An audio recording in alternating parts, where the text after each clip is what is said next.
Are the Jonathan Kuminga trade talks actually officially dead? It's been all quiet on the Kaminga front as of late, with less than a month to go until that qualifying offer deadline. So on today's show, I'm going to resurface these trade rumors surrounding Kaminga and bring up a three-team trade that I think works out for everybody. And this might be a little bit of a spoiler as to where JK ends up. Like I said, we are less than a month away from that qualifying offer deadline of October 1st. As of right now, there are two options for Kaminga, either accepting the Warriors' 2-year, $45 million offer with the team option, and him waiving the no-trade clause and all that good stuff, or foregoing $14 million and having a guaranteed no-trade clause in his deal, accepting the qualifying offer, and basically being a sitting duck waiting for unrestricted free agency in 2026. So those are Kaminga's options as it stands today, and we also know that all reports have indicated the Warriors have shut down sign-and-trade talks with any prospective teams that have had interest in Jonathan Kuminga, i.e. the Sacramento Kings, the Phoenix Suns, reportedly Chicago Bulls, but how much interest do they actually have in JK? I don't really know. A couple other teams are really out there, but the market was not big for Jonathan Kuminga. That's kind of the reason for Golden State shutting down all these talks. They haven't seen a return that they feel is equal value to make a deal at this point, so they look like there is one result to end this whole thing, and that's Jonathan Kuminga being on the Warriors roster for the 25-26 season, one way or another. But with everything kind of being silent as of late, like, who knows? Could the Warriors actually be working the phones? Well, I did see a trade idea on fadeawayworld.com, and look, man, it's not the most inside source, reputable source out there, but I really do think that this trade works out for all three sides. Coby White and Ayo Dosunmu heading to Golden State, Kaminga and Moses Moody heading to Sacramento, and the Bulls getting a treasure trove of draft picks and Malik Monk. We're going to break down this trade in just a matter of moments, but first, make sure you're subscribed to the channel. We're almost at our next milestone of 98,000, on the road to 100K, getting a plaque from YouTube, getting our jersey hung up in the Chat Sports rafters, and you guys could help us do it. We need 290 diehard Warriors fans to go down below and subscribe to the channel for the freest and informative and entertaining content that you'll get on Warriors YouTube every single day. Alrighty, Fadeaway World's trade idea is as follows. Like I said, Coby White and Ayo Dosunmu, a pair of talented guards heading to Golden State here. Jonathan Kuminga and Moses Moody, Golden State's guys, are going over to Sacramento. And the Bulls are getting Malik Monk, a Sacramento first-round pick in 2028, and a 2030 first-round pick from Golden State. Now, I didn't see if there were any protections on these picks, and that is a huge talking point when it comes to making these trades. Like, sending away unprotected first-round picks is not super common anymore, especially when it's only one pick being sent away. A lot of teams like to throw protections on there because they don't know what the future looks like down the line, especially in 2030 when you could be thinking about 1, 2, 3 potentially years out of Steph Curry in a Golden State Warriors jersey. But the Warriors do this trade, and why they do it is they instantly become better. I think they get the two best players in the trade if you really boil it down as to who could affect Golden State Warriors basketball the best at this point. I think Coby White and Ayo Dosunmu are those two players out of the 5 that are being exchanged in this deal. And look, I'd swap Jonathan Kuminga for Coby White straight up. And if you're talking about an Ayo Dosunmu Moses Moody swap, well, Dosunmu is just a better version of Moses Moody on like half of the contract. So I think this would be an awesome smash deal for Golden State. I'm hitting accept right away. And even if Coby White isn't a player that you're super keen on for Golden State long term, by the way, he's on a 1-year deal expiring, you could end up flipping him at the deadline, a very movable contract at $12.9 million. And then who knows, like, you could end up flipping another one of your players. You get a $15 million a year guy, and maybe you get bigger on the wing if Golden State is kind of getting killed size-wise, because, look, trading Kaminga, you do lose a good bit of size, even though he doesn't play with a lot of size. But like, your wing depth is kind of taking a hit with losing Kaminga. You have Jimmy Butler there, you have Guy Santos, but outside of that, there aren't a lot of big wings on this Warriors roster that you can really rely upon on a day-to-day basis. So, like, getting rid of Kaminga, it does come with its drawbacks, but you're getting a guy in Coby White who I think just fill it up in the scoring sheet. He could be your sixth man coming in for Golden State this year, and then you could potentially even start Ayo Dosunmu if you ended up bringing him in to Golden State here. I mean, these are startable numbers here. Like, if we got these numbers from Brandon Pajemski, we wouldn't bat an eye, right? Like 12 points a night, 5 assists a night on decent enough efficiency from long range. It's a little bit inconsistent, but look, man, he puts up a lot, and I think the defensive acumen that Ayo Dosunmu has is even better than the offense they can give you. He can guard multiple positions, 1, 2s, and 3s, and like, he could be that Moses Moody kind of small ball player there. You're kind of deploying in all areas of the floor. Now, on the King side of things, they finally get their guy. Like Jonathan Kuminga, this is probably the easiest explanation out of any participant in this trade is the Sacramento Kings.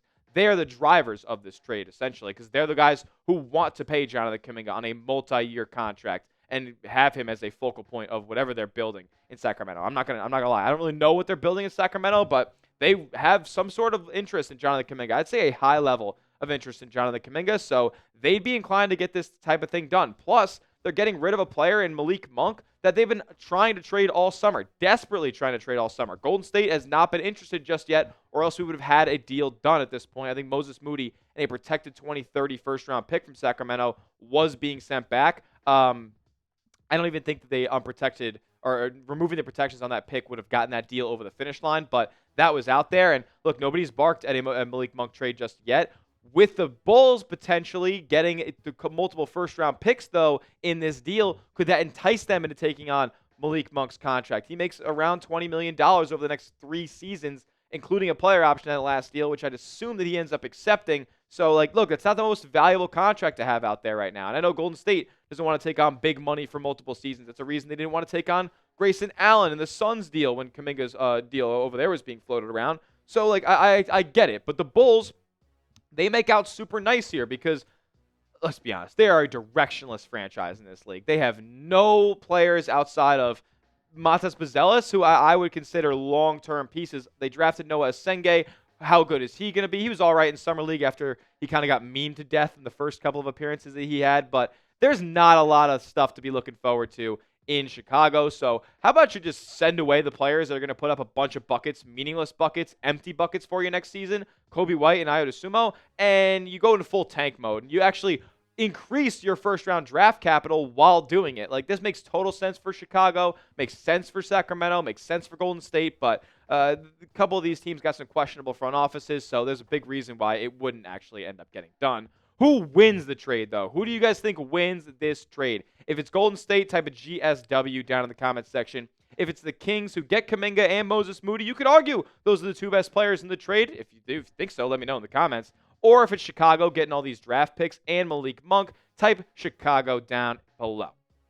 All right, up next, can the Warriors fix the Kuminga situation without a trade, which is like way more likely than a trade actually going down before October 1st? We'll tell you in just a moment. But first, get hooked up with this awesome deal at this link right here, chatsports.com/dubcity. Look, the City jerseys are probably going to be coming out very, very soon for this upcoming season, which means these colorways are going to be leaving the store. So while all sizes are still available, get yourself a fresh Nike heavyweight long sleeve today for a low, low price of $35. Like, that's a crazy discount considering how high quality of a shirt that this is. Chatsports.com/dubcity to get yours today. That link's in the comment section and description of today's video to make it easy for you guys. Go get yourself some fresh Warriors drip today. I love this colorway.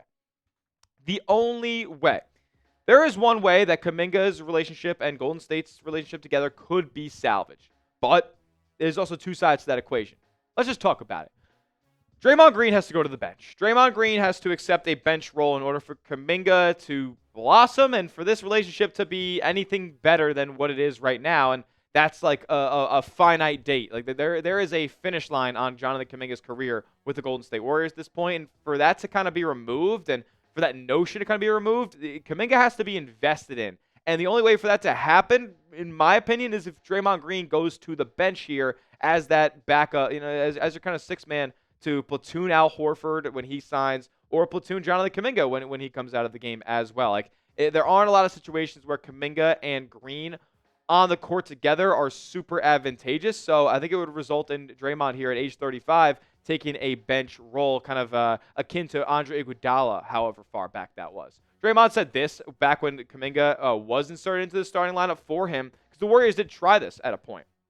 So if his, aka Kaminga's opportunity goes through me, then it is what it is. He's earned the opportunity. He played extremely well on Thursday. I think it was a 30-plus point per game point performance from JK. You want to give that another look or 2 or 3 or 4 or however long. If it works, then you continue with it.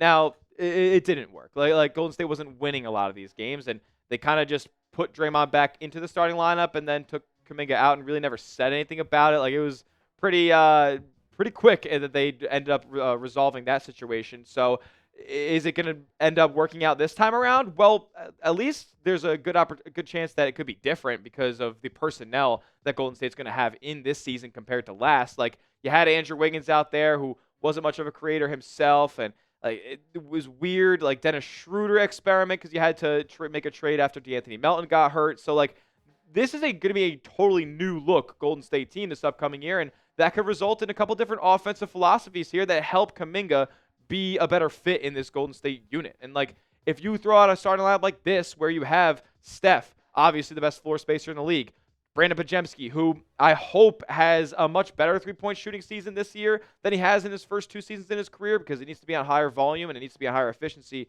if he's going to start at Golden State's two-guard spot. Jimmy obviously isn't going to be your textbook floor spacer, but he can operate around the high post and what have you. Hopefully, Kaminga provides some sort of floor spacing element this year, and then you have Al Horford there at the 5 to rely upon as a guy who can hit the pick and pop three ball and just move all around the court. And that corner 3 is really good from him as well. So like this is going to be the situation that Kaminga needs in order to flourish in this Golden State rotation, and that results in Draymond having to go to the bench. Now, I wanted to talk a little bit more about Draymond and Jimmy Butler here because they've been working out. Dalton Johnson tweeted this out, thought it was pretty cool. They've been in the gym together. I think it got posted to Draymond's Instagram story. Draymond Green, after working out with Jimmy Butler in LA, we getting that this year. Draymond says that he's right where he needs to be this part of the offseason. And look, I think that this Draymond moving to the bench thing in favor of Kaminga and helping him flourish could also help Draymond as well. Less wear and tear, less minutes at the 5. Like, we need to preserve Draymond Green. He puts a lot of effort out there when he's on the floor, so maybe limiting his reps and moving him into this more Iguodala bench role leadership kind of thing would be advantageous for him and the Golden State Warriors as a whole. But at the same time, you can't forget about how good of an on-court presence he still is as a defender and kind of a traffic director out there, both on offense and defense. What do you guys think? Can the Warriors win that bleep next season? Let me know in the comment section, yes or no. Can they win the finals with Steph, Jimmy, Draymond, Kaminga all in tow? I want to hear from Dub Nation. What do you guys think? And make sure you are subscribed to the channel while you go down there. Turn those noties on as well. We upload free, informative, entertaining Warriors content every single day, even in the dog days of the offseason. So subscribe, turn those noties on. We'll see you in the next one. And as always, let's go Dubs.